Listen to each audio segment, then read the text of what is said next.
2015 marks the release of Moonspell's 11th album called Extinct, which I've got here, signed by the way.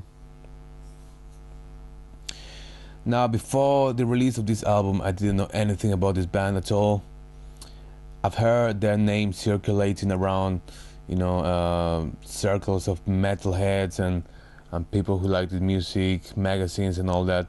But I never really got to listen to them until a couple of months ago, where I came across this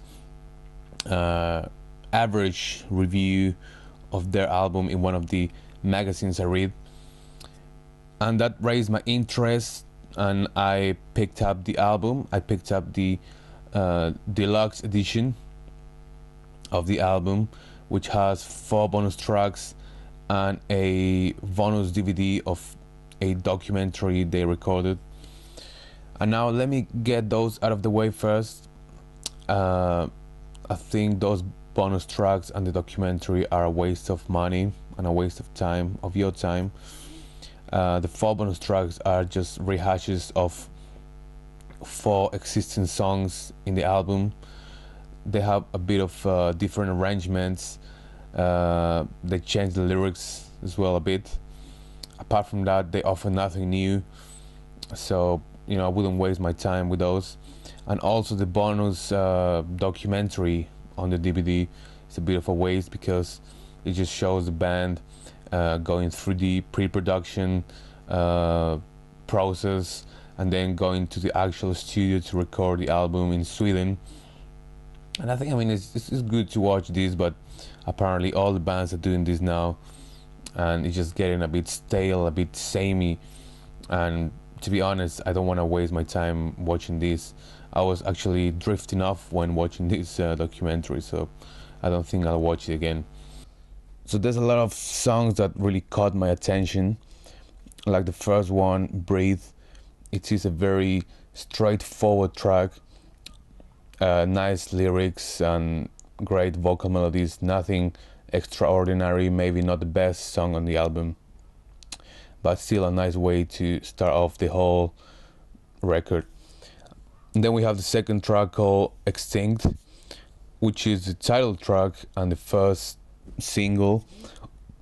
And this is one of my favorite songs because it manages to capture the best of both worlds, which is the harshness of Fernando's voice in the verses, and then we have the more melodic, epic sing-along approach on the choruses, followed by a beautifully executed guitar solo that I really, really love.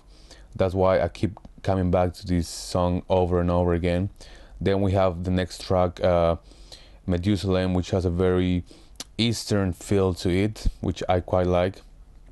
Then we have songs like Domina and The Last of Us, which are more straightforward hard rock, not very metal. And even though I like these tracks quite a lot, I don't think I will keep going back to them, as there's more tunes that I'm more into in the album. And then we have one of my favorite songs called Malignia, which is very capturing because of the mood swings.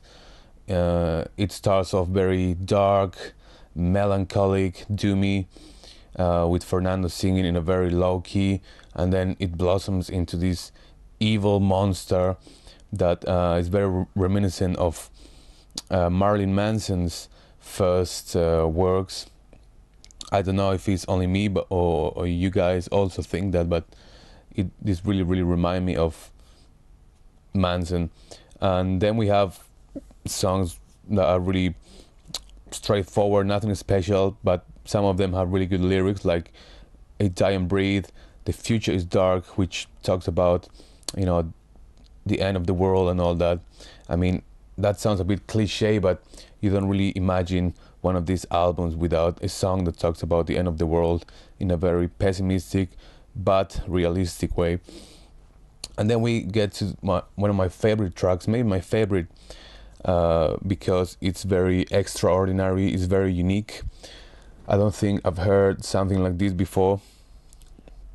where you know the build up of the vocal approach is so well executed, and the underlying music is so enchanting. The whole thing starts with a very jazzy feel on the drums, the swung right pattern, and then we have the jazzy keyboard chords on top, and the whole approach is just beautiful.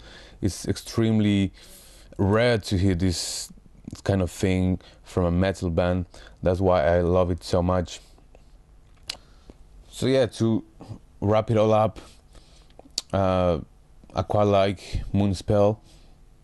I've seen their live show. They are great performers, really capturing, and I think they've come a long way, especially coming from a country where the metal scene in the early 90s was non-existent pretty much. Now they are huge in their homeland and also in other countries like Germany. They have quite a following in America as well.